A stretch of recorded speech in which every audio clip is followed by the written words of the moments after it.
this session. Thank you. Welcome to the Parents Lounge Conversations. This is our second edition. The first edition was on emotional intelligence and discipline, and we got good feedback from it. So we're back today to discuss the trending miniseries on Netflix. It's called Adolescence. I hope a number of us have watched that movie here. It's a movie about family dynamics. The first thing that struck me when I watched it was that this has so many themes and so many issues tied to it that we should make it a point of duty to discuss this, to learn, to review it. That's what we're here to do today on the Parents Lounge Conversations. And we have our special guest, Sandra Oluwadare, who is a parenting and family systems strategist. She will be discussing with us, guiding us through our conversations. This conversation after Sandra's speech or after her presentation will be more interactive. We want to hear from everyone. We need to learn from each other. So how are we starting? We're starting with our step-by-step, a welcome address, which is not a formal thing. This is about the Parents Lounge. If you haven't joined the Parents Lounge, you will find the link on the screen to join the Parents Lounge. It's a supportive community for parents who are navigating the chaos and the stress and the challenges of raising children. And our mission at the Parents Lounge is to provide a nurturing village to help you raise happy and well-adjusted children, to provide you with coaching sessions, one-on-one sessions, to guide you into finding some calm in the midst of all the hustles that we go through with parenting. And like I had mentioned before, to give you resources to help you in your parenting needs. Once a month, we gather together to have what we call our virtual conversations, to pick a topic, a burning topic, a burning family or parenting topic, bring in an expert, speak with us about it, and share ideas, and then go away with our tips to help us do these things better. Like I always say, in every conversation, there is always a parenting tip. So I'd like to introduce our guest speaker. Her name is Sandra Oluwadare. You will find her on LinkedIn and Instagram. Her links will be posted in the chat box. Please follow her. There's so much to learn. I've been following Sandra for years before I met her, because the things she shares about mindful parenting resonate with what I needed to do in my own home with my children. So that's where we're at with Sandra. Sandra is, how would I describe her? She's my sister, she's my friend, and she's my mentor. She smiles when I call her my mentor or when I call her coach. She has a strong background in child development, family systems engineering, family therapy, parent coaching, and child safety and protection. And she brings a comprehensive approach to family dynamics, emotional wellness, and trauma recovery. She's the founder and lead coach at Winning in Parenting, which is a subsidiary of Family Flourish International. They have an annual conference or convention for parents. I remember I've been to some of it, and she combines systems and strategy to guide driven parents in navigating the complexities in parenting, raising wholesome and thriving children, while at the same time building deeply connected, harmonious families. We must not lose sight of having a harmonious family in all our hustles. To date, she's empowered over 10,000 parents with tools that have restored connection, reduced chaos in their homes, and strengthened their parent-child bond. So we have her today to guide us in these discussions. But before we go into this discussion, we're going to have an icebreaker poll. This icebreaker poll, all the questions in our polls today will be drawn from some understanding or some research into the movie that we're reviewing today, The Adolescents on Netflix. So we'll take our first poll. Are we ready for the first poll? I had to stop sharing my screen in order to take the first poll, first icebreaker poll. I'll need to stop sharing my screen. So if we're ready for that, thank you very much for letting me know we're ready for the poll. Okay. Okay, please let me know if you can see the icebreaker poll. It has 3 questions in it. The first question is, have you watched the movie Adolescents? And the answer options are yes or no. Can I get a confirmation that we have that? Not yet, ma'am. Not yet? You may Okay. Okay, I'm going to stop sharing my screen and then go to the poll.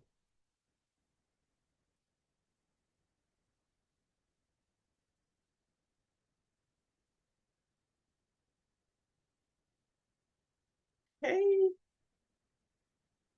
Any luck now? Not yet, ma'am. Not yet. Wow. Okay, what am I doing wrong? What am I doing wrong? What am I doing wrong? So I think I tested this just before we started and it was showing. Okay.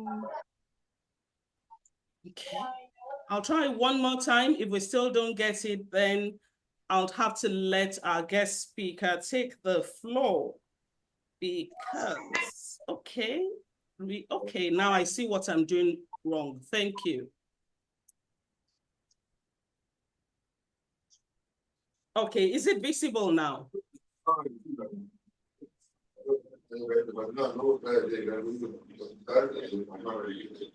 Prudence, please, is it visible now?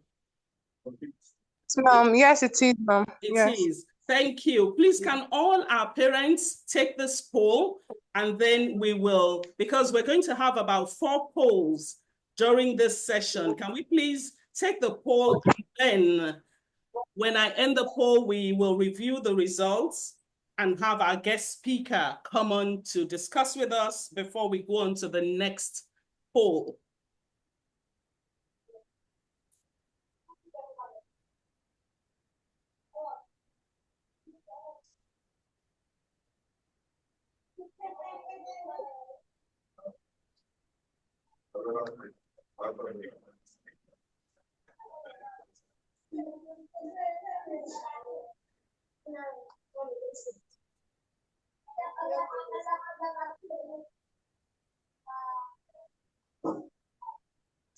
Okay.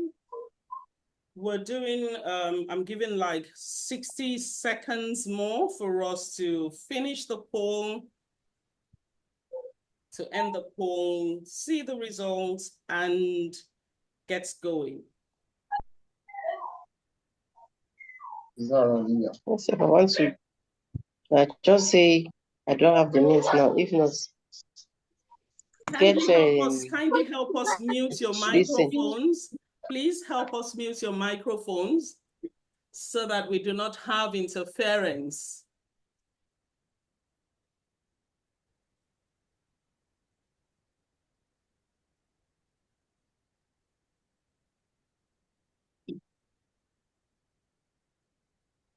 Good evening, ma'am. Sorry, I cannot see the poll. Please, where is it? Oh, it's on the screen. Can other people see the poll? I can see you only. You can only see me? Yes. Okay, did you just log in? I've been here. Okay, can 2 or 3 people help me out here? Can other people see the poll? Okay, yes. Jenny says she can see anymore, but it was there. It was there? Okay.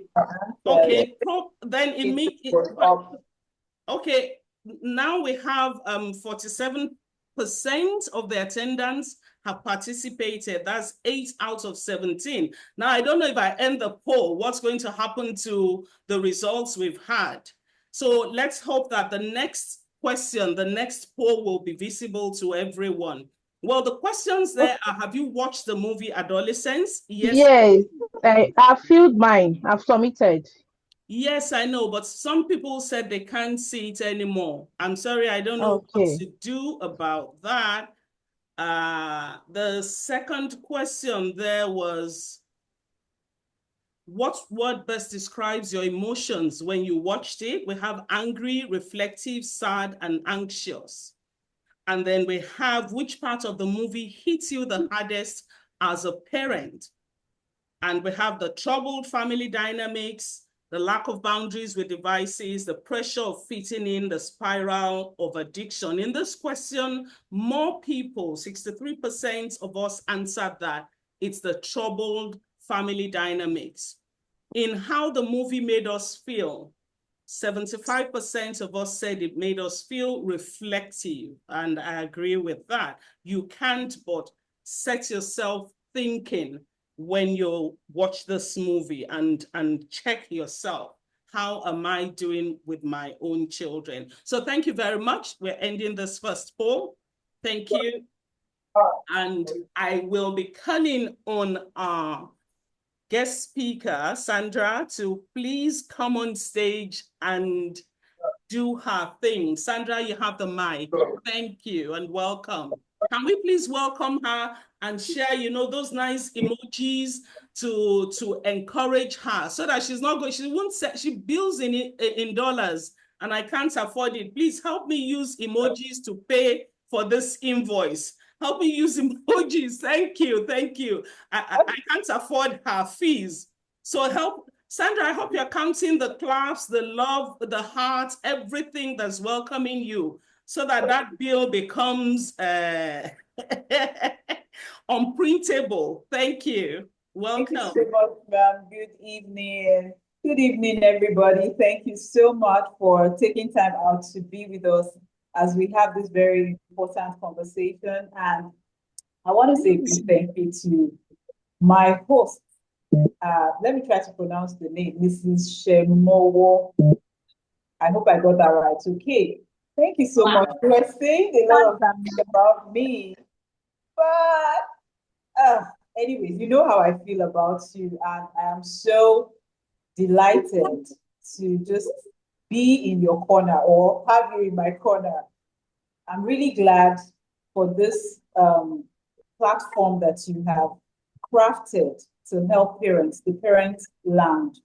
It's a beautiful place. I love what you do here, and I want to say thank you.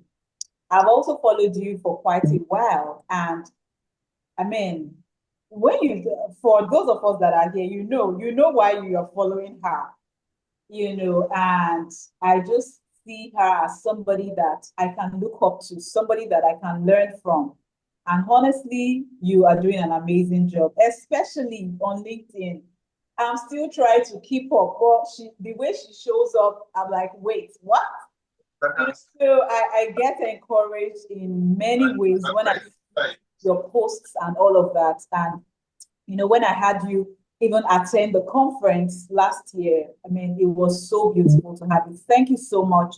I'm really grateful. And you look really beautiful this evening. Thank you, as always, anyways.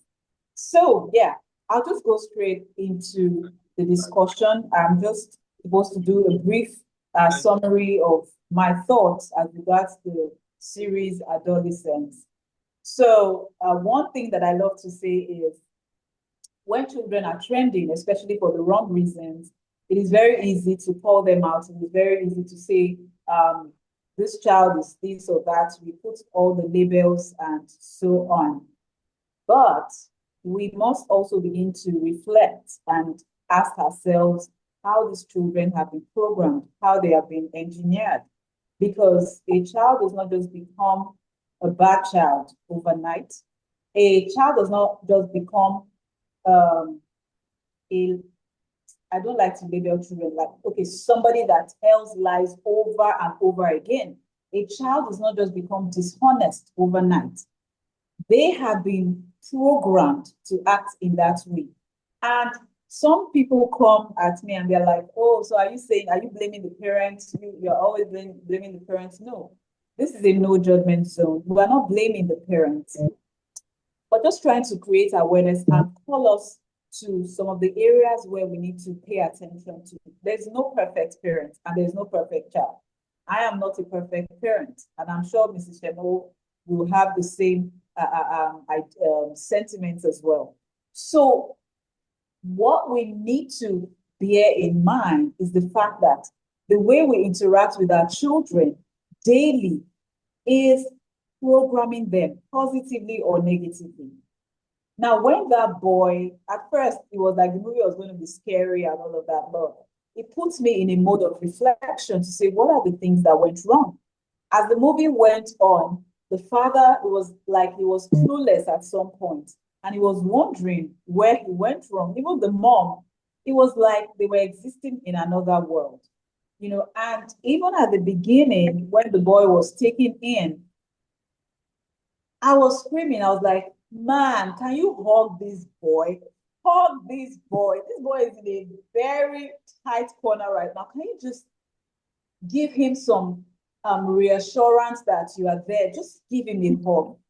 And the man did not hug his son. That also tells you something, that emotions was not something that they were big on as a family, right? So I would go back to the beginning, or just summarize generally.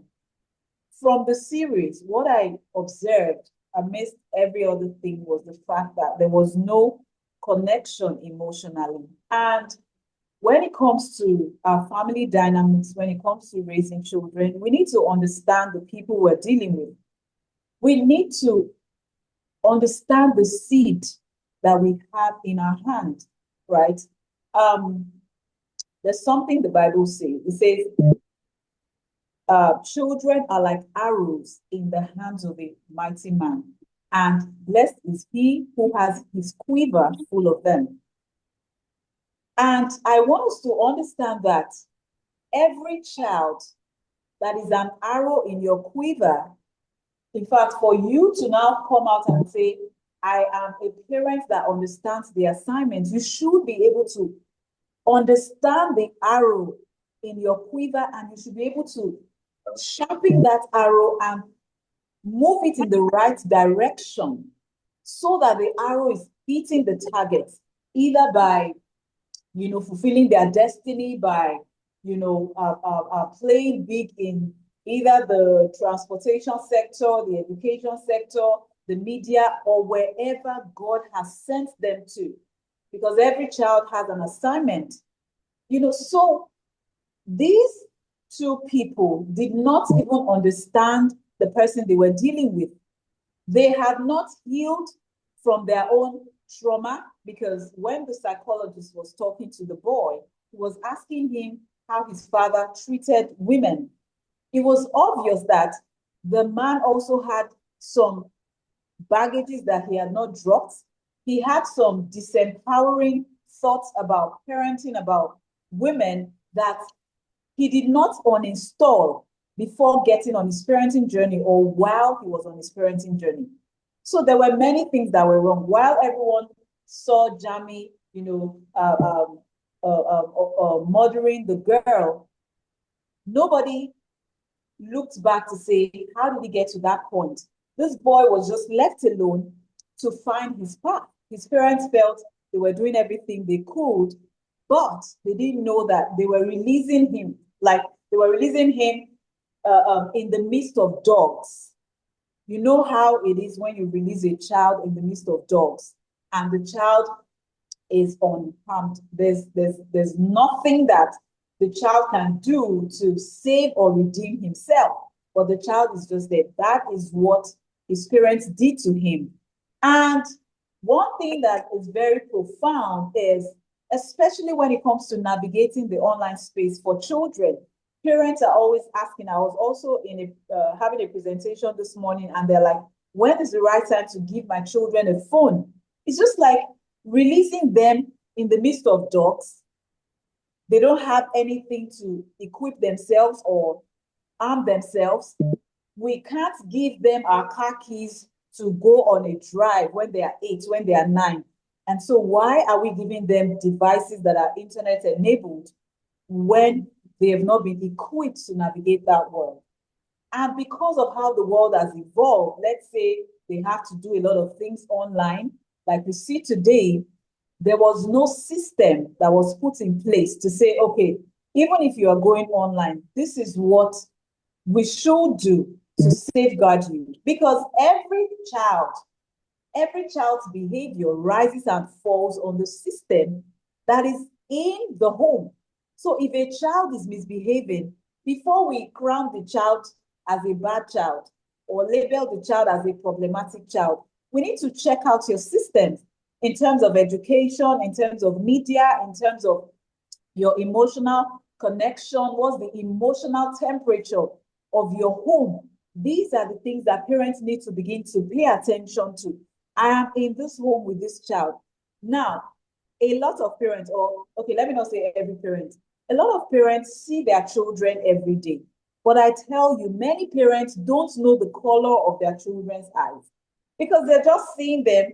Everybody's running along, like Mrs. Shemoa said earlier.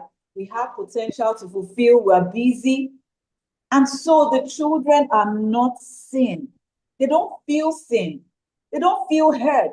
They don't feel valued.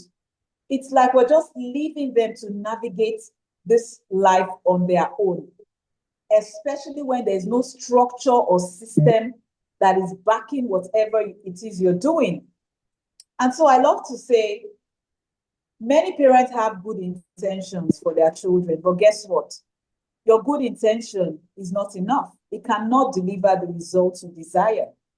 You need to have a proper strategy to back up or to be aligned with the good intentions you have. So it was obvious that that boy struggled. He struggled with his identity, his self-worth, his emotional regulation, because there was no emotional support from home. I'm going to round up in the next 5 minutes. Because there was no emotional support in the home. His father was busy providing. His mom felt she was doing the best she could. But if we bring this to our reality in today's world, we need to get to the point where we understand that it's not about what you provide. It's not about how present or present but not present that you are. We need to be mindfully present. We need to see our children. We need them to understand that we see them, that we value them, and that we hear them. Because if all of these are not in place, it means we are invalidating their emotions. And when they go out there, they want to make decisions. They are being influenced. These are the things that will form the foundation of the type of choices they are going to make. If Jamie had great support at home, he would not have gone that route, even though he was bullied in a different kind of way. He wouldn't have gone that path because he would have known that I can talk to my folks, I can regulate my emotions, even though these people are taunting me and getting triggered, I can regulate my emotions and all of that. But there was nothing of such. We didn't see any situation or any scene in the movie where Jamie had to make decisions at home. Because one thing I also realized is that many parents are protecting their children from discomfort. You don't want them to fail, so you jump in, you micromanage, you're always salvaging situations and all of that. So they don't even have a platform to practice decision making. It is when they now get faced with real life situations, is that when they will be having a rehearsal? They're going to make wrong decisions, especially if there are no family values.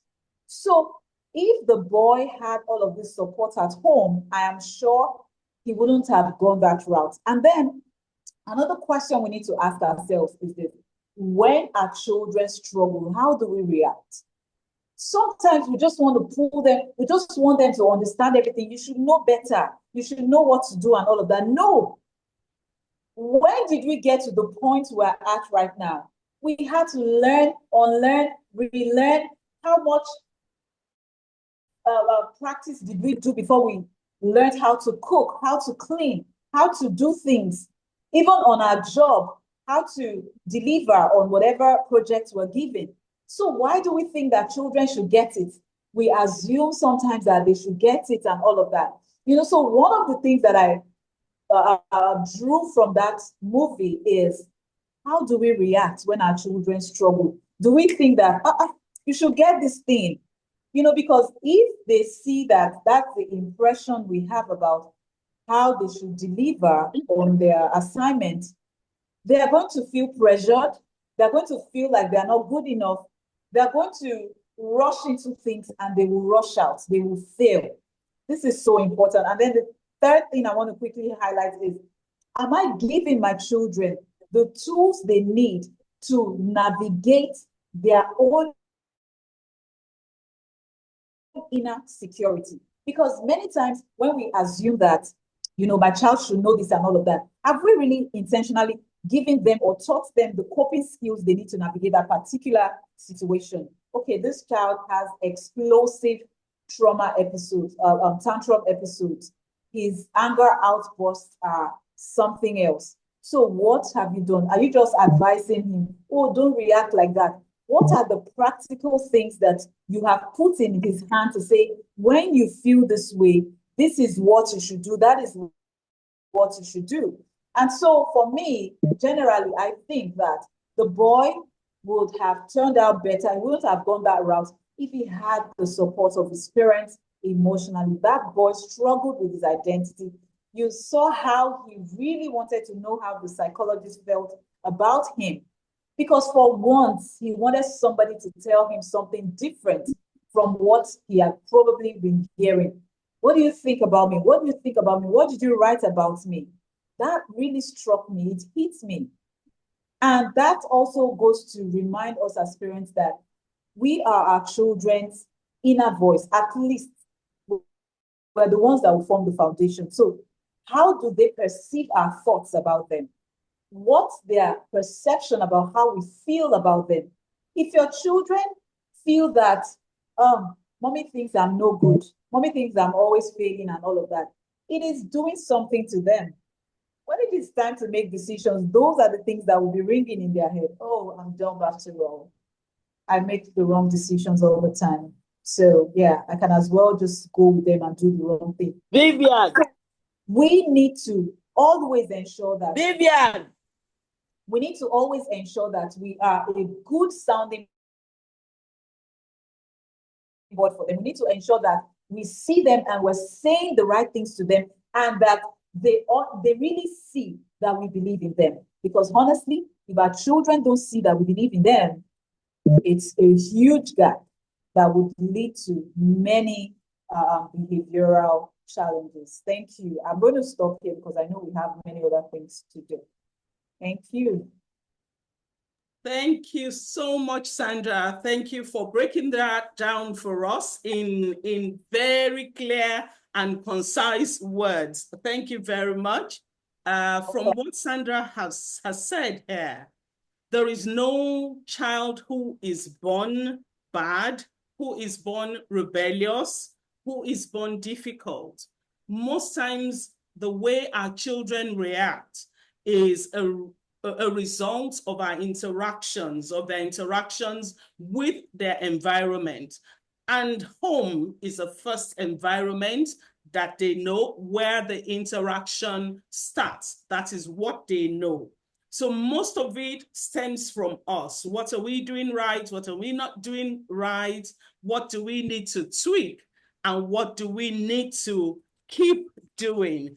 And from what she said, I'm sure we would all agree on this theme for everyone who's watched that movie. There was an emotional disconnect in that family. Even at the height of that issue, when the boy was being taken away from home, most people would have imagined that the first reaction was to hold on to the boy or some form of comfort from the family apart from the words. It was obvious that they're not a family that are used to displaying their emotions like that. And like she said, it all boils down to the systems that we have established, the structures that we have in our homes, the words we speak to our children, our behavior, what is it reflecting? What are we telling them? What are we speaking into their consciousness? Are we building their confidence, uplifting them, or are we constantly telling them, you cannot do this, you're not good enough, or this is who you are?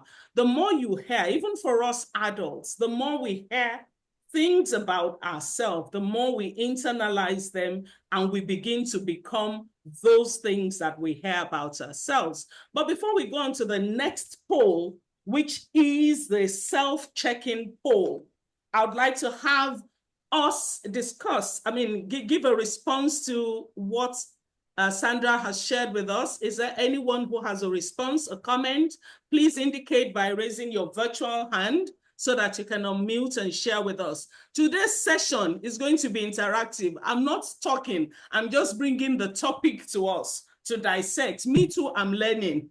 Please, I still have children that I'm raising, so I want to learn too from everyone. Emmy, please kindly unmute yourself and let's go. You have the mic.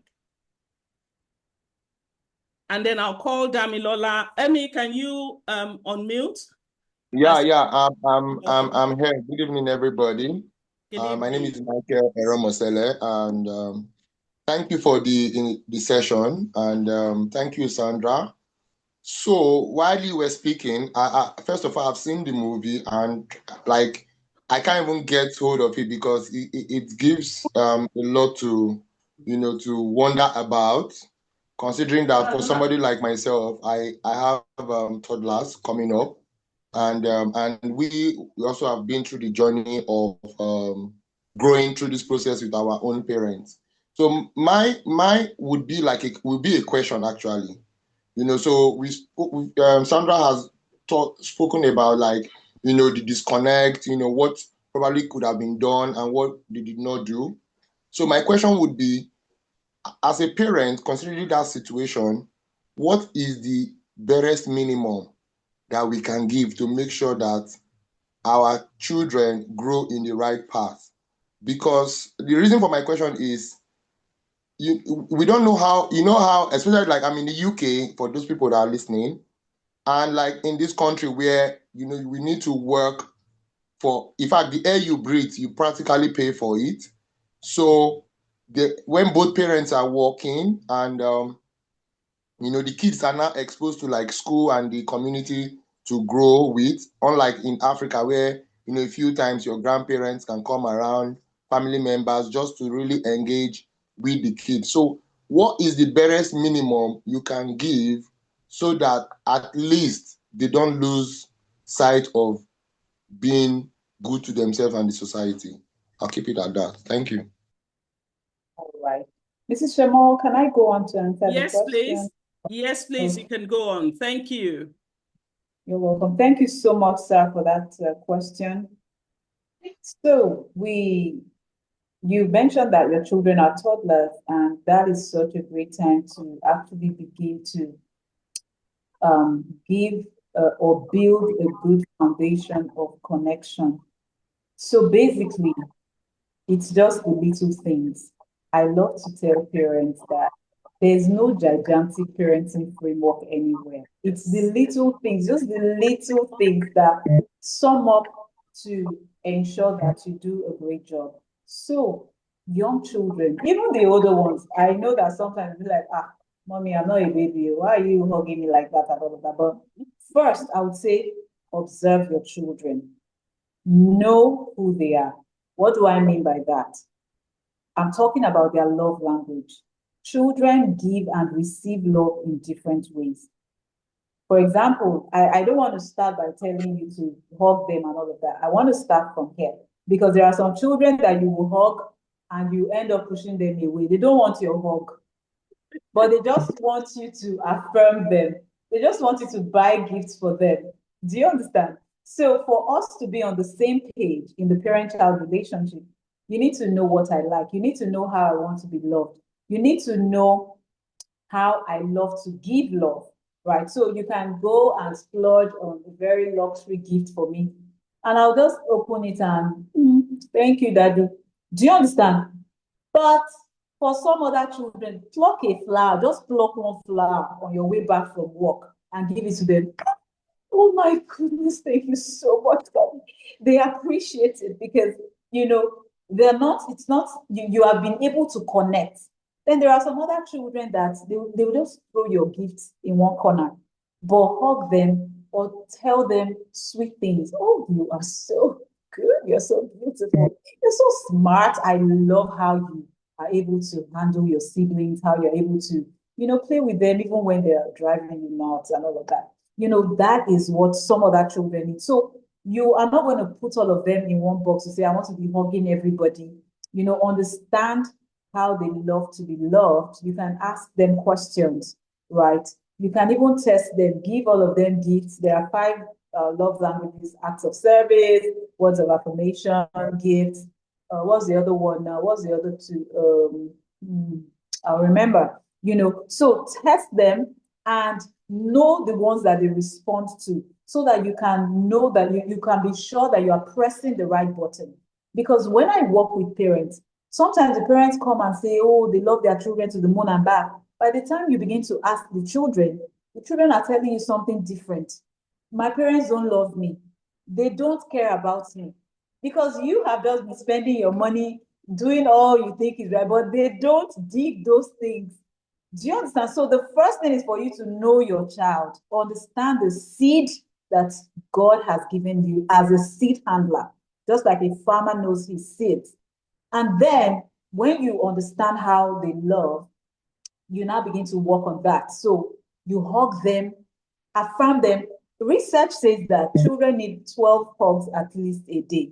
So this is one thing that we do in my home. When I realized that even me, with all my parents coaching, I'm not meeting up with the 12 hugs, right? So this is what we now do. We count it. When, for example, let's say we're rushing off to school today, we are able to do 6. So we spread it throughout the day, but sometimes my children will be like, Mommy, give me 6 now. Do 1, 2, 3, 4, 5, and after that, when they come back in the evening, sometimes we may not even complete it. And the next day, be like, Mommy, 6 from yesterday plus 12, making 18. Children want to be played with. Sometimes we are in our own world and we don't want to get into their world, right? If you want to connect with your young children and even older one, be affectionate, show them affection, hug them, play with their hair, pat them on the back, tell them nice things. You are their major influencer. Tell them nice things. You owe them that. And then play with them. Many parents don't play with their children. If you are a CEO or you are a pastor or whatever, you are daddy and mommy at home. We don't need the titles at home. Get down on your knees or on all fours, do horse ride, roll on the floor, just play. It is when you are playing that the children begin to understand that, okay, my parents care about me. My parents are their priority. Do you understand? That is another thing you can do. So leave your pedestal as a parent and enter into their world. And then you also want to create time. You live in a climate that is a very, I know we're in a fast-paced world, but when you are there, like you said, even the air you are breathing is like you're paying for it because you have to be hands-on all the time working, So what can you do? The little time you have, it's not in how much, it's not even in spending 30 whole minutes, even if it's 20, 15, 10, but make it count. Let your children in those minutes see that you see them. Not that you say you now have 10 minutes for them and you are responding to emails, you are cooking, or you're doing other things. Let them see that, you see, my dad may be busy, but you see that 15 minutes a day, we don't miss it. And if you have 3 children, ensure that you're spending that 15 minutes with each of them. You can spend time with all of them, but each of them spend time with them so that you are able to bond on different levels so that you understand, because there are some children that you can scold in the presence of their siblings, they don't care. But there are some other children that when you scold them in the presence of their own siblings, it's like you've broken their spirit. Some children, they will not tell you their fears, their concerns, when their siblings are around. So if you're not spending time with them, how are you going to know what's going on in their world? So just create time to spend with each of them. And then finally, this is very important. It should have been the first. Your family values, very important. Let the children understand what you stand for. So even when, and let them know, let some things be constant, let some things be consistent. And this is by what you tell them. Daddy will always love you no matter what. If you make a mistake outside, home is the place you can come to. Don't, the first thing you should be thinking of is how I can call my folks, not how I can run away from home. We have your back. We believe in you. We're not just focused on your results. We trust you and all of that. Let them know that you believe in them. This is how connection happens. So they should understand your values and they should understand the basic things, the salient points that are unshakable in that family. So I think you can actually start from doing these things. Thank you. I hope I answered your question. Thank you very much, Sandra. Thank you very much for that delivery. Thank you for that delivery. It resonates with what I have learned over the years as well. Thank you. Be consistent in showing your children that you're there for them. Be present in your own little way. Like Sandra said, there are no big, light bulb, big stage moments in parenting. It happens. The magic happens in those 2 minutes, 3 minutes that we spend together every day by being present physically and mentally. Can you unmute? Damilola has her hand up. Damilola, please go ahead and ask your question or make your contribution. Thank you. Good evening, ma'am. Good evening, Mrs. Sandra. I wanted to say that I am so happy that I joined today. It's my first time being here, and everything that I've heard you say, Mrs. Sandra, has also validated everything that I believed in. And the way you answered Mr. Michael's question, balancing it from theory and biblical standards, I really appreciate that a lot. And I'm also seeing that, okay, there are some things that I need to audit in my relationship with my children, considering I'm also a teacher. So, I've always been parenting based on what I see around me to say, there are some children in my classroom, their parents are not available, even though they are giving them all the resources. And I always tell myself, I don't want to be like this. So I try to be present and all that. But all that you have said so far has affirmed what I believed in. And I'm also encouraged to continue and to do more. So thank you very much. Very much, Damilola, for weighing in. Thank you. We're going to go on to the self-check-in poll now. It's a quick one, just 2 questions. Coach Rahina, permit me to wear the cap of a teacher here today. So this second poll is going to take, I hope it shows, and I hope we can all see it and access it. It's going to take just about 2 minutes for us to fill so that we can move on. So I'm going to put the self-check-in poll for us now. Just 2 questions and we can move on. Where are those polls now, Ibironke? Okay, I found them. Okay, please give me some emojis to confirm that you can see the poll that has started, self-check-in. This is to check ourselves. Please let me know if you can see it. Okay, thank you, Prudence. Thank you. Thank you. So can we quickly answer these 2 questions? How do you usually respond when your child is overwhelmed or shuts down emotionally? Which is what we saw was the trend for Jamie in that movie. And there's another person that we're going to talk about in this movie that we reviewed, apart from the lead character. And the second question, have you tried mindful parenting techniques like pause before reacting and active listening before? Good. So we will.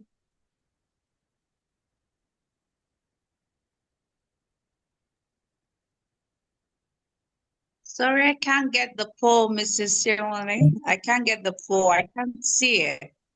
Okay, now I'm going to ask so that this looks like something to do with probably your device or your network. Because I see people answering the questions. I see people taking part in the poll, so it may be a network issue at your end. I'm sorry about that. Or could it be a function of the device? Yes, ma. Sorry if I may weigh in here. Sometimes there might be an option, an icon rather, to the top of the screen, because sometimes it just minimizes. So if you check to the top of your screen, to the top left, you might see the icon there. If you tap on it, it will bring you an option, and then somewhere below, you tap on it again, and then it will come up. So just check if you can see that. Thank you for that help, Mr. Gaina. Blessing, I hope that will be able to help us on your device.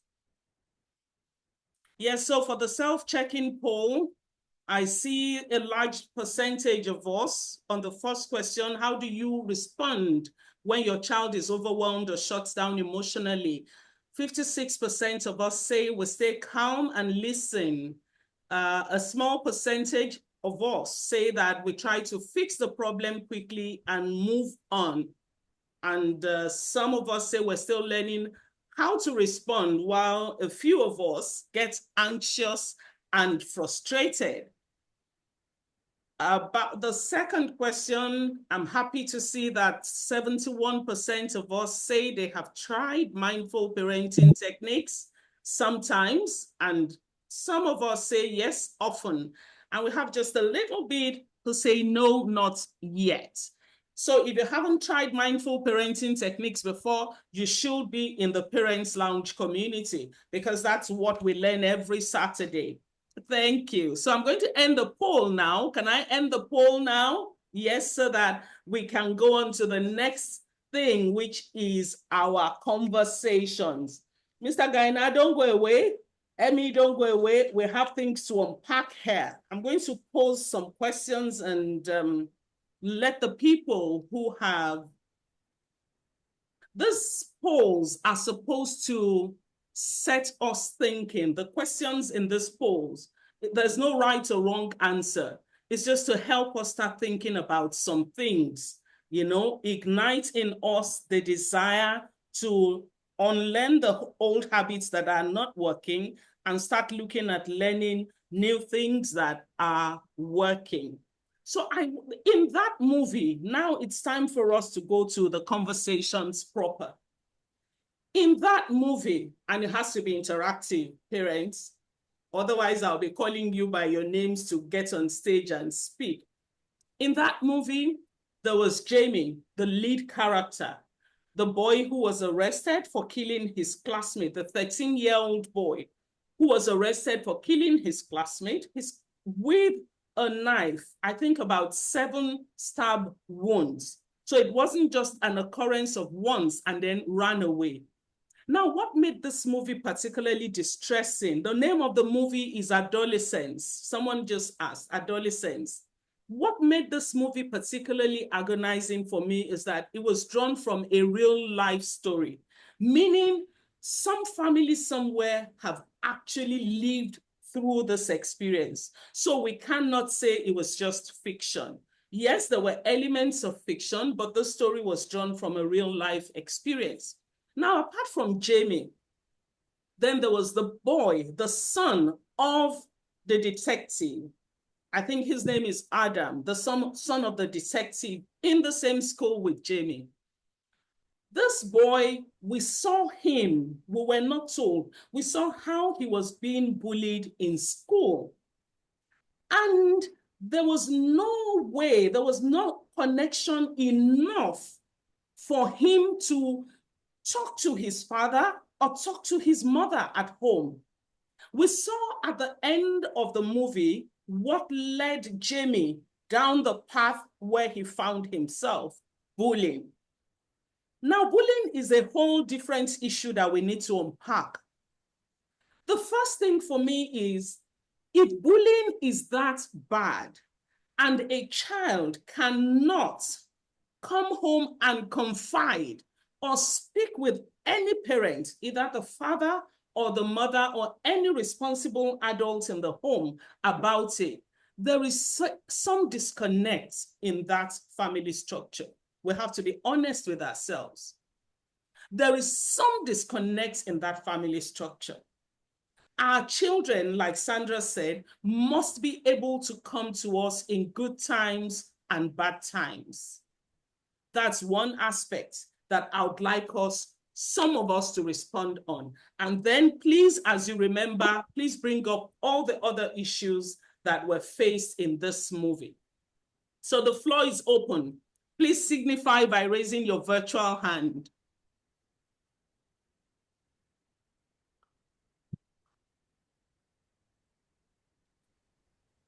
Okay, Chewi, please unmute. You have the microphone. Please unmute. Okay. Thank you.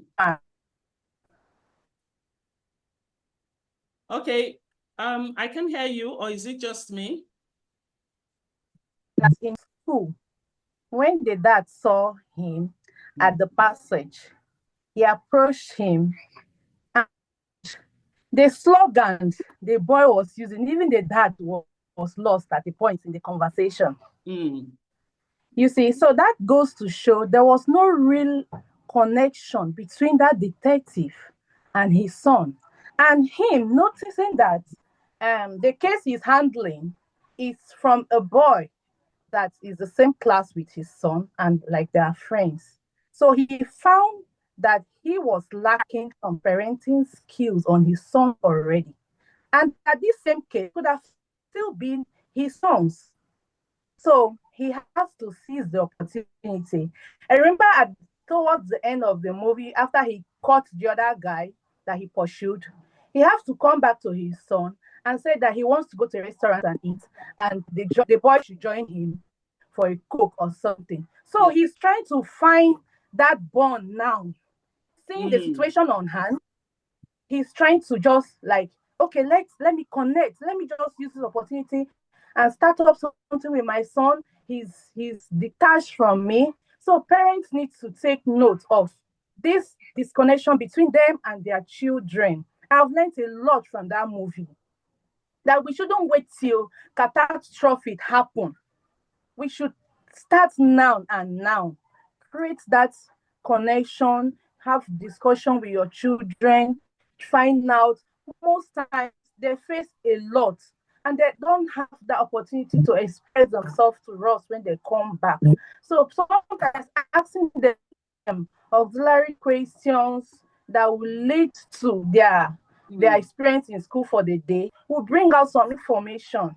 I remember one day in the morning, I was assisting my son for a school rush to go to school that morning. And he said his left ear, I have to sit down.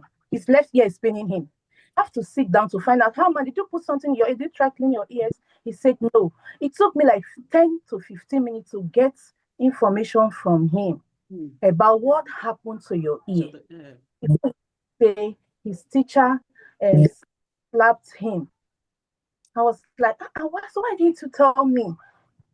Why didn't you tell me when you came back? He said he didn't know that the ear would pain him later. I was like, even if, whatever, just, you could have told me from, and this was like 3 days ago before the day I discovered. So when he went to school, I went to the school later to meet the teacher. The teacher is not even his direct class teacher.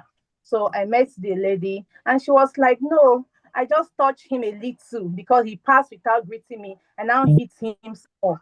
I know there are some elements of lies from what that woman said. I believe my child for telling me that, yes, he was hurt. So I had to step in. I said, okay, I understand, ma, but sometimes you don't go to this extent to hit.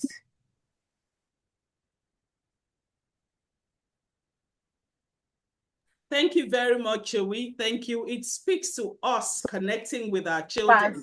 Do we even understand? Do we even understand the kind of language for those who have teenagers now? Do you know what their language means? Do you know what the slangs mean? When I see parents with teenagers who tell me they're not on social media, I tell them you should be on social media, even if you just want to know what's going on, because there's a lot that's going on there. So you should be there to see what is happening in their own world.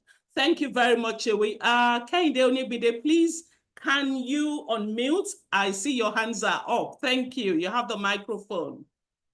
Thank you, Ma. Good evening. Good evening, Ma. Thank you for this opportunity. I actually just watched the movie this afternoon, and honestly, I am glad I did. I am so happy because it's a lot, and I actually got my husband to even sit down and watch it. And particularly talking about the character, the boy, the detective's son, from the beginning of the movie, I observed that the boy called his dad. In fact, that was the first thing, called his dad and was trying to make an excuse for not going to school. And immediately I caught on that, oh, something is wrong. So he was saying that he is not going to respond to his son, but he knows that his mom, who is obviously a tough lady, maybe somebody like me that would say, oh, you must go to school. But that's the language of the children. That means that that boy was trying to tell him something is wrong. He's being bullied in school. And I'm sure maybe at that point, that was maybe his own outlet to say, oh, something is going on in school. But most times, parents, as busy as we are, we always miss all these, small cues. That was a very, a big lesson for me to pay attention. I have toddlers and, I want to be very deliberate, starting from now, forming their character and listening, even though they may not be able to express themselves, but I am fully involved and I want to be involved, learning from now. And I am glad that, we have this, in fact, we have your platform. I knew when we're growing up, all these things were not there. But thank God for people like you that, you're being intentional, even, raising children. I have an opportunity to have a lot of young adults around me. And I found out that a lot of times the parents have missed it. And that would be people my age, that are their parents. They have missed it a lot. So many things, hiding, you just see blank phones. You see young adults. My nieces, their phones are on black dark screen. And I tell them, you're in my house, your phone cannot be on dark screen. What are you hiding? And, I follow them on social media. I want to see what they're doing. But, another point again is learning their language. Thank God you mentioned it now. His father was just lost because he was, thinking that Jamie and the girl that got killed were boyfriend and girlfriend.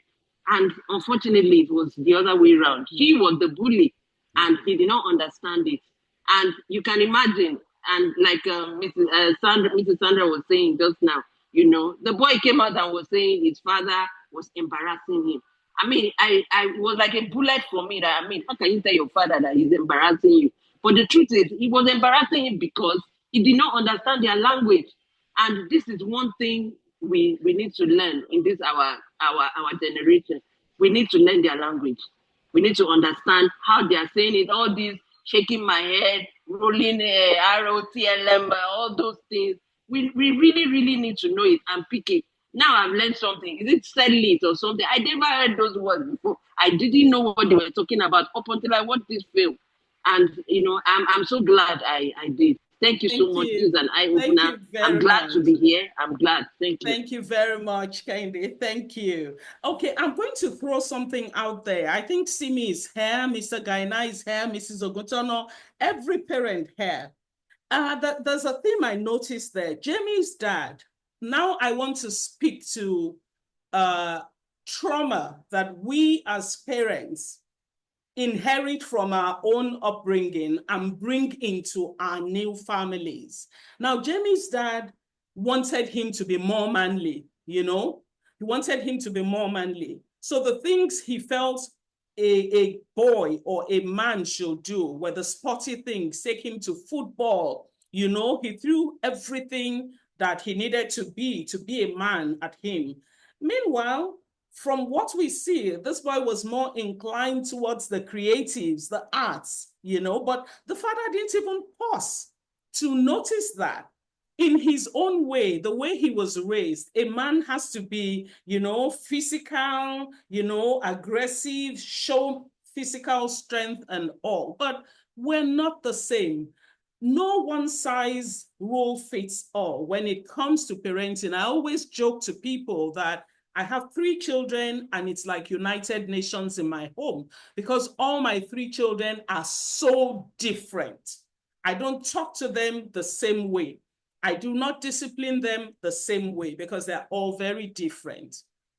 Now, as parents, I have those traumas too. We all do. We just like to kid ourselves that because we were raised right, we're doing well.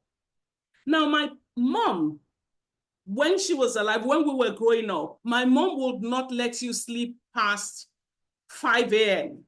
on a Saturday. Please ask me why. Why? We're not going anywhere, but we had to wake up at 5 o'clock. It's taken me a long time to unlearn the fact that I can earn a sleep in on Saturday morning. Now, imagine if I had brought that into my home for my children. Nobody is going anywhere. I just feel you have to get up at 5 o'clock. That makes you responsible. It doesn't make you responsible. You're just stressing everybody. There's nothing to do. People have woken up early to go to work and school, Monday to Friday, and then Saturday. You have to be up at that time again. We all inherited things like this that we have to unlearn so that we don't keep passing it on from one generation to the other. Mr. Gaina, can you speak to us about this? What do you think as a father? Yes, good evening, everyone. I think that, and thank you, Ma, for this space. Unresolved trauma has a huge effect on people generally, and especially in the idea of parenting. And when I look at parenting, what I see usually is a cycle, and usually if we're not able to break, especially negative parenting cycles, you find out that we just keep repeating things over and over again. But the ability, I think, for us to seek help as parents, especially regarding trauma, I think is very crucial because I've had traumatic experiences in my own life, and the trauma showed up in very interesting ways. And then now having my own family and looking at how things that I've experienced and then seeing the values I want, for my wife and I, that we want for our own kids, we had to intentionally find help for both of us, actually. We had to go for sessions to find help because the trauma was causing us to do things that were hurting our kids.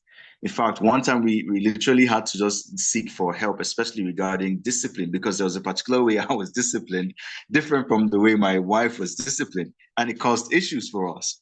So we had to go seek for help from somebody who was older. And again, this was something that was agreed upon. We agreed to do it. So I think that when it comes to the issue of trauma, I haven't watched the movie. I started and then somehow I didn't finish it. But I feel like as part of, I think some of us here are Christians. One of the things I feel like is necessary when we come to issues of even counseling, the whole system of counseling, I think that the idea of trauma healing needs to be a part of the process itself, because then you're dealing with it before you even get kids, before you even get married.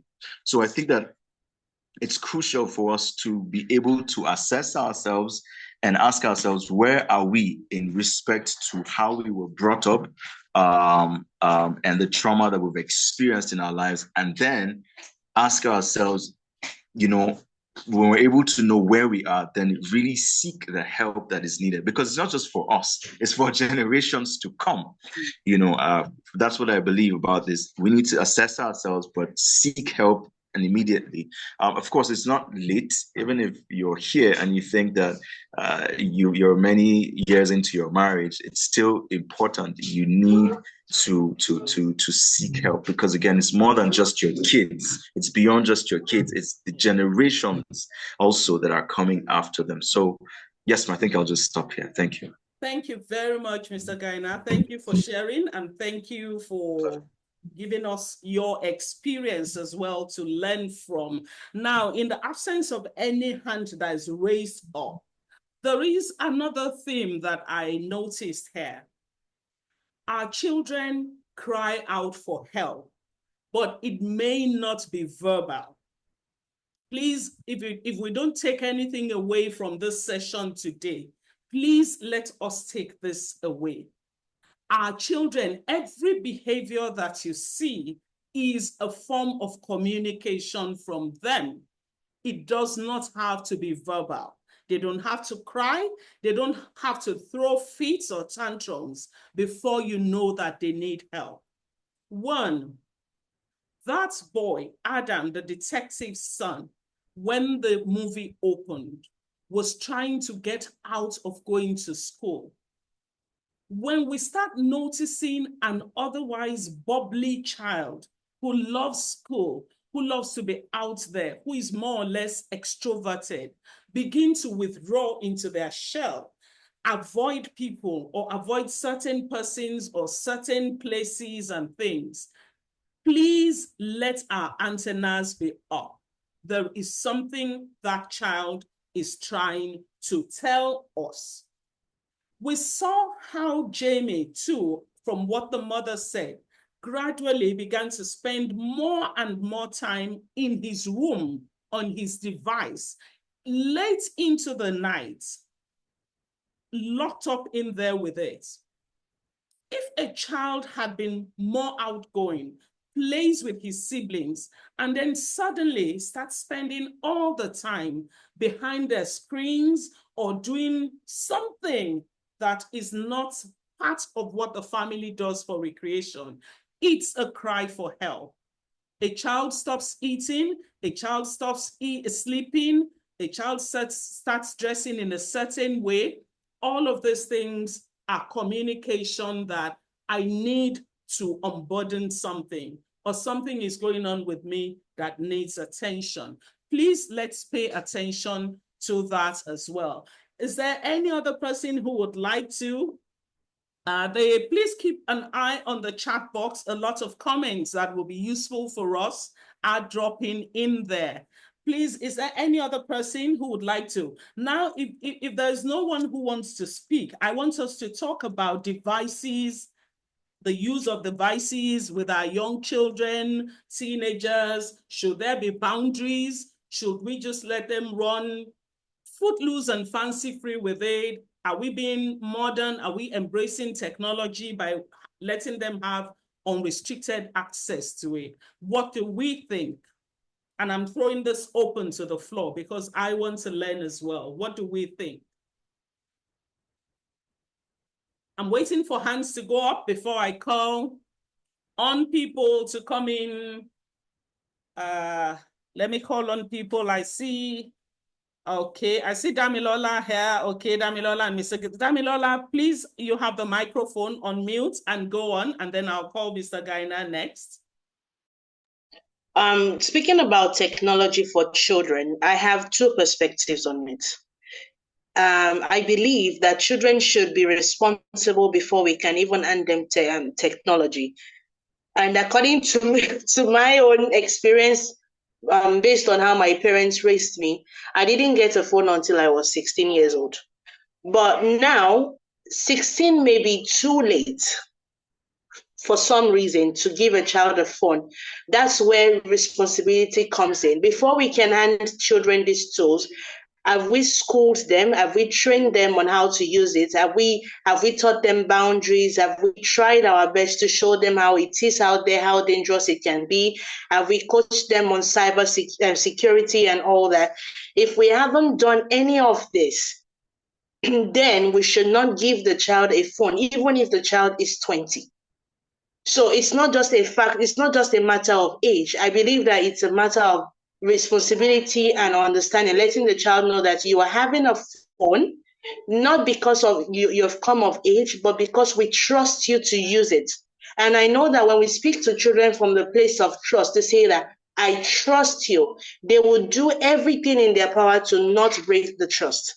But if we just give it to them and say, okay, you can use it anyhow, children will go beyond the boundaries. They will go beyond the limits because they don't even know what it is. That's my opinion on technology.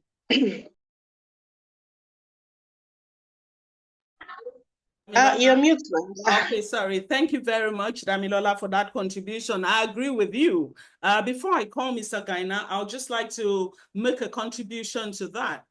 The same way that we won't hand over the keys of a car to a child simply because he or she is old enough to drive without going through driving lessons, driving instructions, driving tests and things. It's the same way we should not just hand over the cyberspace into our children's hands without guidance, without training, without equipping them with the right information on what they can do with it. Thank you, Mr. Gaina. Please, you have the floor. Thank you. Yes, ma. So whenever I speak with parents, I work with teenagers. So whenever I speak with parents about this, one of the first things we get to talk about is the idea of, why, first of all, why do you want to hand your teenager a phone in this case? Because for some, for the parents, it's really an escape for giving them attention. It is an escape for being actively present in their lives. Okay. So, and if that's the reason, then you know that definitely it won't even be done with guidance. There's nothing whatsoever about giving them the guidelines, for the phones. So giving a teenager a phone, I think yes, it can be done to just provide the means for communication. Like me and my wife already, we've decided that yes, when our girls turn to teenagers, we're going to give them a small phone that doesn't have internet access, for example, and that's for communication. That's for communication. So again, it's about, the question really isn't whether teens should have phones. Really, I feel it's more about how we can equip them with the right mindsets and the skills to use them responsibly, because phones have their place, no doubt. No doubt. But they can also become distractions. They can become platforms where there's negative influences, or it's even proven to show and to bring anxiety, or to be sources of anxiety as well. So what we need to ask ourselves as parents, I believe, is, are we empowering these teenagers to make wise decisions with their phones, or are we just leaving them to figure everything out on their own without the proper guidance that they need? You mentioned the idea of teaching a car. Giving a teenager a car, and I think that it's about the same thing. They need to know what the rules are, what the risks are, and have the proper boundaries, about that. So again, when it even comes to the boundaries, there's a way to do it also. Yes. So that you get the cooperation that you actually need. So I think ultimately it's about balance. Phones can be a tool, but we need to teach them to responsibly use it, and teach them how to make great decisions as well. So I'll stop here. Thank you. Thank you very much. Thank you for that contribution. And I agree with you, as I'm sure do most of us here. Sandra, I want to pose a question for you. I've gone through the chat box. I hope I'm not missing anybody's question. What practical boundaries can one put in place for children concerning the use of devices? And for children now, I'll try to narrow down, maybe children from ages 10 to 16, for instance. What kind of practical boundaries can parents put in place to guide the use of devices in the home? Thank you, ma'am, for that question. So I think the first thing will be to review the family values. and let them understand why you're even putting those boundaries in place, because children will oblige, children will be more compelled to do what you're asking them to do if they have been invited to participate. And so you want to review your family values and say, this is the type of children we're raising in this home. This is our goal as a family. And for us to achieve this outcome, we both know that we can't allow you just running loose on the internet.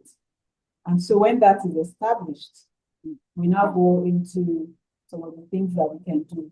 One of them will be to make them understand, like the previous speaker shared, and I think Mrs. Damola also highlighted that their responsibility will determine how much boundaries you're going to put in place. Doesn't matter how old the child is, you test them the first time, the second time, if they're not giving you what you want, you cut it off completely. You're the parent. Yeah. As much as you have a good relationship with them, they should also know that your duty is to nurture and guide them and ensure that they are wholesome individuals. So if they are not responsible, there's no need mincing words. Tell them straight up, I don't think you are ready to have a phone. Yes. So that is that, no negotiation. I can give you all the whys behind my motive, but nothing is changing that. That's one. Number two, for those that can now have the phone, phones should not be in their bedrooms, their private places where they are supposed to be resting, because even as adults, it takes a lot of discipline. Yes. Not to hold your phone. It takes a lot that to get to the point that your phone is not the last thing you're holding on to before you fall asleep. So imagine children or teenagers who are still trying to regulate their emotions. They're still trying to, implement some of those coping skills. There's no need tempting them, if I can put it that way. So no phone should go into their bedrooms. Don't tell me you want to charge your phone. Every phone should be in a general area. Everybody turns in their phone at a particular time. And then when it comes to using devices, I know because parents have a busy schedule today, even if you say, okay, let's have a device in a central place in the home. What if you are not there at home and they now pick up their phones and they're doing things in their private spaces and all of that? So it still drills down to how accountable your child is, how responsible the child is. And that is why I tell parents that you just don't get so carried away with an obedient child. Oh, I want an obedient child. I want an obedient child. What is obedience? Okay, so obedience, are they obeying you because they are responsible, because they are accountable, or because they fear you? Let that obedience be one that is giving you your long-term results, not that they are doing it because they want you to get off their backs, right? So even if you say, let's put the computer in a central place, what if you're not around? They might still go and do it because they're not responsible yet. They still don't see the why behind your instruction. So the truth is, we're still going back to understanding your child. It's just like a parent that has a toddler. You know you have a toddler. Our duty is to create an enabling environment for the child to thrive. So if you have glass ornaments everywhere and you have a toddler, I'm sorry, you are looking for trouble. They will break your ornaments. The living room or the space has to be enabling for the child to explore. Do you understand? So it's the same thing. When you have a child and you know that this child cannot see phones, in fact, there are some children that I work with, their parents, to begin the session, their parents have to begin the session for them and be on standby. Immediately the session is over, they're taking away the device. That child is not responsible yet, because the moment the parent leaves, they're off to Snapchat. They're doing something else. So leaving a device for that child is just like you tempting the child. Do you understand? So when it comes to practical boundaries, After you've sounded your family values, you now need to look at your child. Is this child, can I even in the first place give the child an internet-enabled phone? Like Mr. Gaina said, they have decided that they're going to have phones at 13, but it won't be a smartphone, it won't be internet-enabled. So you already know your child. There's no point that I'm tempting you. Let me give you. And that's why a lot of parents, they just give their children all the devices. They buy iPhone 16 and all of that, thinking that it is love. You are actually pushing that child on the wrong path. So when it comes to practical boundaries, it is really about your own reality. Who are your children? It's not, I do not really like to generalize it. Who are your children? Because one person's 8-year-old might be more mature than one person's 14-year-old. So what obtains in your family? But one basic thing is they need to understand your family values. They need to know why drinking in on the internet space will not lead them to where you want them to get to. We need to let our children understand that tech is not it's not just an escape route. It is a tool they can use to be productive, right? So when we understand our children, we will, with wisdom, now know what to do. Because if I generalize it now, another child may be mature to say, if I want to use the computer, I go to the kitchen where it is, or I go to the living room or the balcony. Do you understand? So do it according to your own reality, but please, we need to understand that when it comes to children with devices, please, there is no point trying to please them. If you know that they cannot handle it, don't let them have it. They might hate you. They would murmur. They would even carry faces about. It's their business.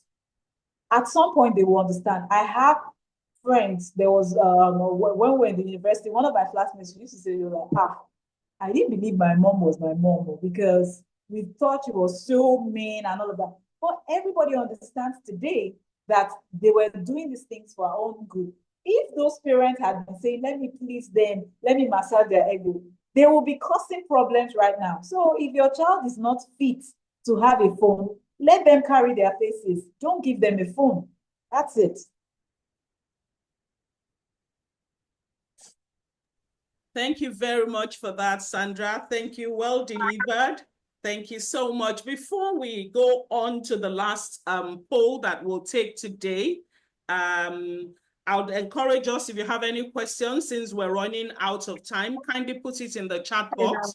Or if you're going to make a comment, please let me know. But we'll do a quick poll. I call this one the reflections poll.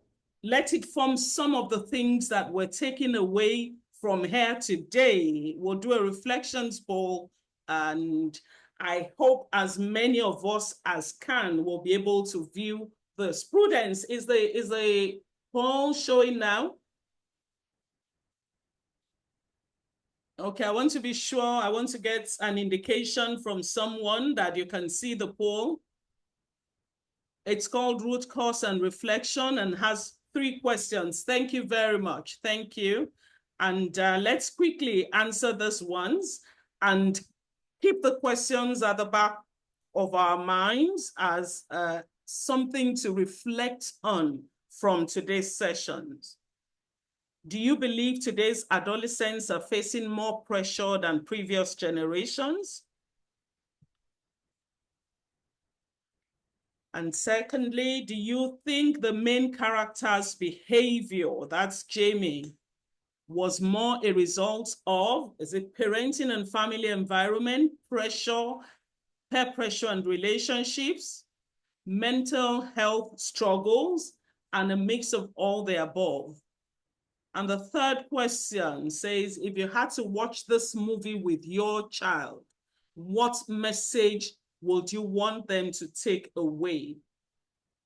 And I like where the answer to this third question is heading, with more people saying that you can always talk to me. We'll want our children to understand that they can always talk to us. It is important that in whatever they are going through, they can come to us as their safe space to talk to us. We should, as much as possible, in our homes with our children, operate a no secret zone with our children. I remember when my children were much younger and still at home, I had posters made and pasted on their wardrobes in their room. We operate a no secret zone in this family. We have to talk to ourselves. We have to let each other know what's going on with ourselves. So as much as possible, let's have this at the back of our minds. 100% of the people who answered the first question said they believe that today's adolescents are facing more pressure than previous generations. And I agree with that. I think there's a lot more pressure that, in fact, even as adults, we face more pressure than our parents' generations face. And we need to start equipping our children with the skills to handle these type of pressures that they face.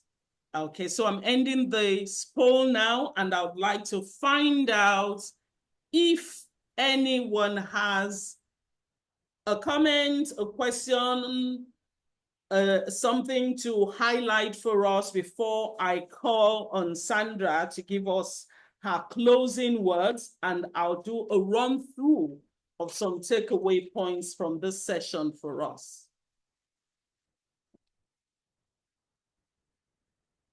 Okay, Damilola, are you raising your hand? Or was it from the last time? I don't know. Okay. Okay. Okay. Yes. Let me. Do we have any questions? Chewy has her hand raised. Yes. Chewy, please unmute. Okay. Yes, ma. Yes. I have a question. Yes, please. Okay. I remember the guest speaker said, yeah, is in setting boundaries, you can have all the kids put their phone in a central place before going to bed, so they don't take their devices to their private corners. What if, I'm speaking now from a criminology perspective, what if there's an emergency, maybe at night, there is an attempt of attack or something from outside, and they just have to pick up this phone and call 911, or even call you, the parent, in another room, so be alert or something. And this phone is in the central place that they have to move, and the attacker outside might notice them or something, that there is a move or something. So do you think it's also a disadvantage to keep your device away at the central place while you are also somewhere else? That's the question. Sorry, Sandra? I don't know if I asked it directly. I love that question, and it's still going to come back to you as a parent. What I'll say is this: if you don't want to get into a situation like this is such an objective point that you have raised. So we're going to come back to you equipping your children. If you know that there might be eventualities, which is very valid, right? We now need to ensure that our children must be equipped. Because if we say we don't want them to, we want them to be able to access the phone when they really need it, and then they're not sleeping at night, they're doing things that you may not even know, right? And then because of that, they're drawn into their phones night after night, and we wake up one morning and that parent may not even recognize the child anymore because of how sucked in they may have become, right? But if you now know that you don't want this to happen, you want a situation where if there's an emergency, they're able to reach out, then the ball is coming back to your court, that we now need to not just parent our children, not just buy food for them, pay their fees. We now need to ensure that we're leaving positive deposits in their lives, because honestly, many parents today are just getting by. They are not really teaching their children anything. They're just waking up, giving rules and regulation, and they're saying, you know, year in, year out, and everything just goes on. We need to now intentionally build up our children to the point that they can withstand pressure, to the point that they are built to last, to the point that even when they are allowed to take their phone into their room, you can actually vouch for them and say, I know, even if he's going to play with his phone, max 30 minutes, 1 hour after bedtime, he will go to bed. But honestly, I work at the back end. There are some children you cannot try that with. They will not sleep. Do you understand? So you have to now weigh, it's hard here, it's hard there. Choose your hard. Do you understand? So if you know that you have, that's why everything we say in this space, as you know, people speaking from this angle to parents, I always like to say, apply to your reality. So if you know that you can equip your children to the point that you tell them, don't, and you know that they will oblige, it's fine. Because your point is valid as well. Yeah, they can keep their phone in their room. But if it is not, if they're not doing what they say they will do, please take the phone away. Because what's going on social media is a big deal. Let me tell you, everybody in that space, they have their agenda. Yesterday, I just saw that, for people that post their family picture, children's picture, and all of that, we have apps that undress people. We have apps that a child that is well clothed can be seen as naked, and they're using these materials as child sexual abuse material. This, I had read about it before, but this one was really, I was terrified. Do you understand? So we need to choose our heart. Which one? Do you understand? Or could we also get to the point where we say, okay, because of emergency, can we put a phone that is not a smartphone in a place that is maybe close to their room or something? Because children are smart, and they will outsmart you if you have not deposited the right thing in them. So I'll leave it there. You can put a phone, maybe a box phone or just an ordinary phone in the room that they can. There are some that even sell for 5,000 naira, 10,000 naira that they can use, at any time. But releasing a smartphone when they are not responsible enough, the night is too long. How many hours? They won't sleep. Thank you. Thank you very much for that, Sandra. Thank you. Chewy, I hope that was well dealt with. Yes. Yeah, exactly. Thank you. Thank you. We have Mr. Romosele. We'll take Mr. Romosele's question last before Sandra rounds up for us. Okay, you have the microphone. Okay, thank you so much. Sorry for the background noise. So there'll be some cars passing behind me. So mine is not even like a question, but it's just to just add to, like, especially the final bits of what Madam Sandra said when she says choose your hard. And I'll just use this opportunity to commend what the Parents Lounge is doing, because personally, finding Madam Ivy is just like the best thing that's happened to me in 2025. And that's because for me as a personal development professional and mentor, a lot of times, sometimes we may be doing the right thing or the wrong thing, but you just need mental and emotional support, because that is what I believe the Parents Lounge is doing for me. So when we talk about choosing your hard, you remember my first question was asking what is the barest minimum. I always tell people, like, one of the things that shaped me to be a better person today is because my family instilled a prayerful life, taught us the word. They did not even, I will use the word, my dad did not enforce it, but he taught us to learn it. So that when we want to make our own decisions, then we would now, so it would be, you have learned this, so what do you think is right? And it's just like the same way God has given us the mind to choose between right and wrong. And I believe that is what the community is actually also trying to instill in us parents, to be able to teach our children what is right and wrong.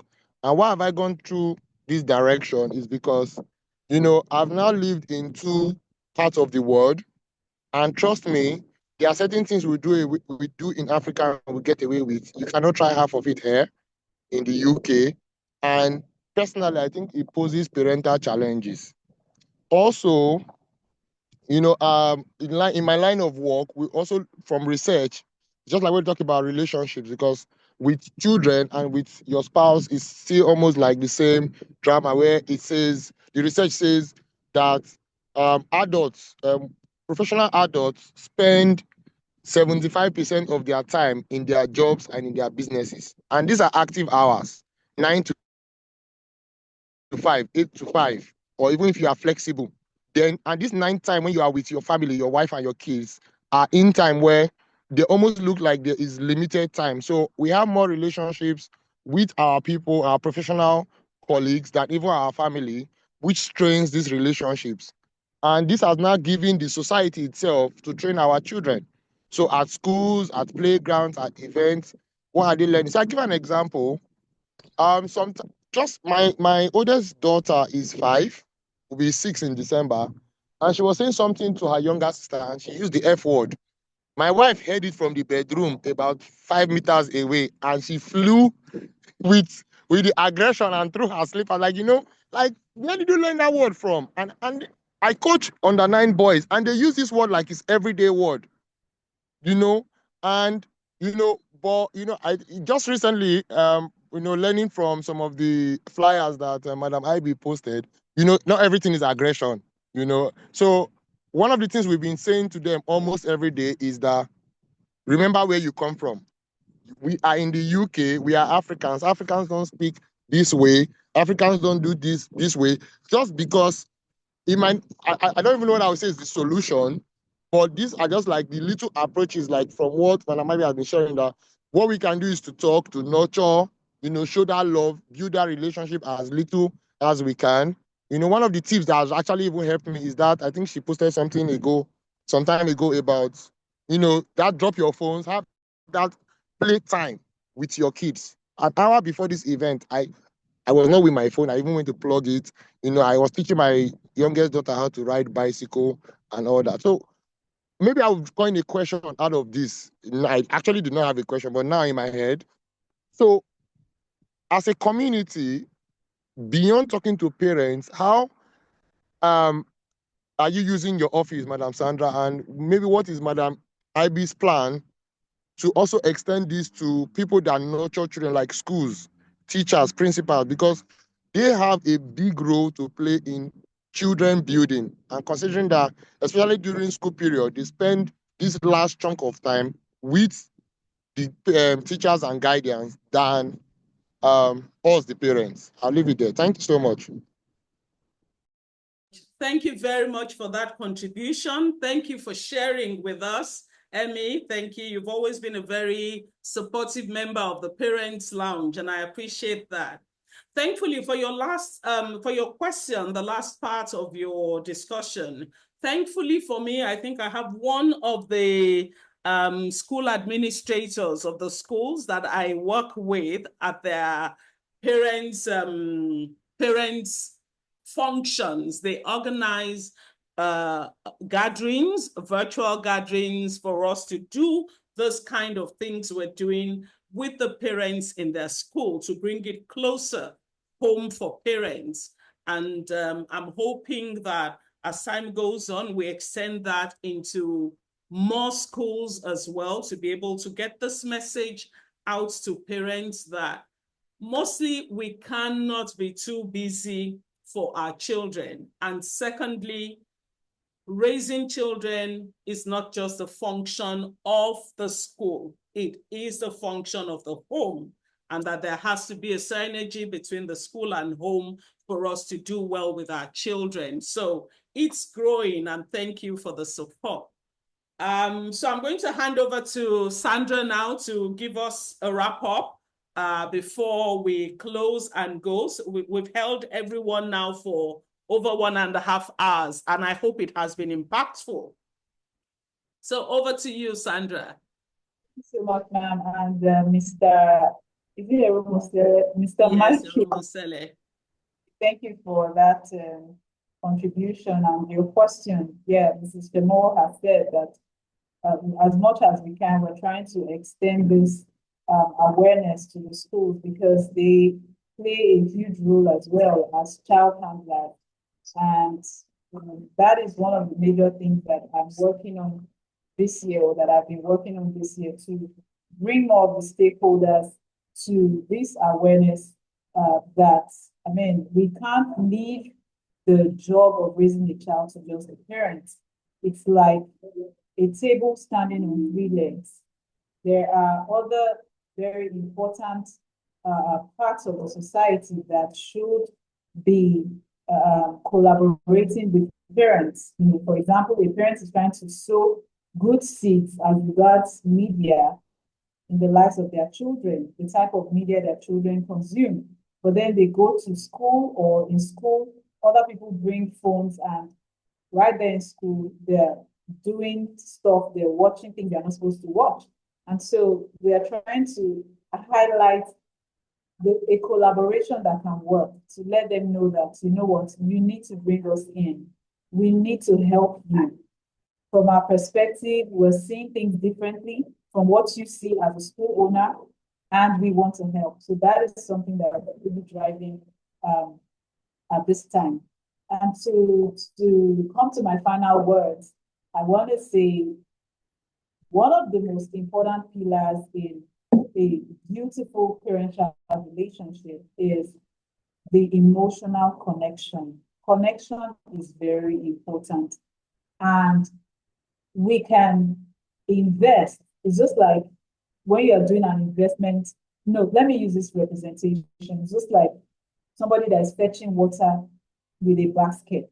It's a very futile task, right? And so if we don't get some things right, we might just realize that, what have I been doing? It's not our portion. That is not our portion, right? But you see, one of the things we need to get right is bonding with our children emotionally, because they are going to meet a lot of things in the world. Not everybody is going to be nice to your child. There are mean people out there. We cannot prepare the world for them. How many preparations are you going to do? You prepare the religious places, you prepare the school, you prepare the classmates. Are you going to be training everybody? No, you can only work on your child. You can only equip your child to say, when people bully you, this is what you can do. When you get into this space and people don't like you, this is how you can thrive and keep your head up. And one of the ways we can achieve this is when we are connected with our children, when they can talk to us. If only that boy could talk to his parents, all of those misogyny and all that mindset that was being instilled in him, they would have talked those things out, talked them through. The parents would have been able to walk him out, but the parents were even struggling to find themselves. The father had not healed, he had not uninstalled some disempowering patterns. So we need to get ourselves to the position where we are whole, so that we're not bleeding on the people that we care about most. This is very important. And so that we're able to connect. If you don't heal, you cannot connect successfully. Because, for example, when your child is crying, it's already getting on your nerves. Why are you crying? But why would the child not cry? That is a response. It is an emotion. And there's nothing wrong in, having your emotion. There's nothing wrong in displaying the emotion. Our duty is just to guide you to express your emotion, whether anger, in the right way. But because we are triggered, we not heal, like, wait, they scatter the house. You are triggered because you were not allowed to scatter. It's a whole lot, right? But I'll just say, let us work on having meaningful connections with our children and heal if we need to. That is what I'm going to say. Thank you so much. Thank you. It's been a very productive discussion. Thank you. Thank you so much, Sandra. Thank you. You've been a wealth of resource for us on this session today. We've learned, I hope, we've learned, we have our takeaways. And like there's something we always say in the Parents Lounge, you cannot discipline a child that you're not connected to. You cannot encourage a child that you're not connected to. You cannot teach a child that you're not connected to. So it starts with the relationship you build with your child. And please remember, the relationships are not in the big things. There's no big Grammy award-winning stage thing. It's just the little things we do on a daily basis. That is what tells our child that we love them, we trust them, and we hear them. Our children want to feel validated, just like we want to feel validated as adults. Why do we think it's different with them? And when it comes to these threats, like the threats of bullying and social media and things we've discussed today, every generation will have its threat. For some generation, it may be the lewd musical lyrics. For some time, it was some kind of game. At some time, there would always be something that is a threat to our children in every generation. We can't go out there like firemen and be combating the fires every time. What we need to do from our own spaces in our homes is to equip our children with the skills they need to deal with these threats in real life. Like Sandra has said, bullying, peer pressure, this person doesn't like me, this person doesn't want to play with me, academic challenges.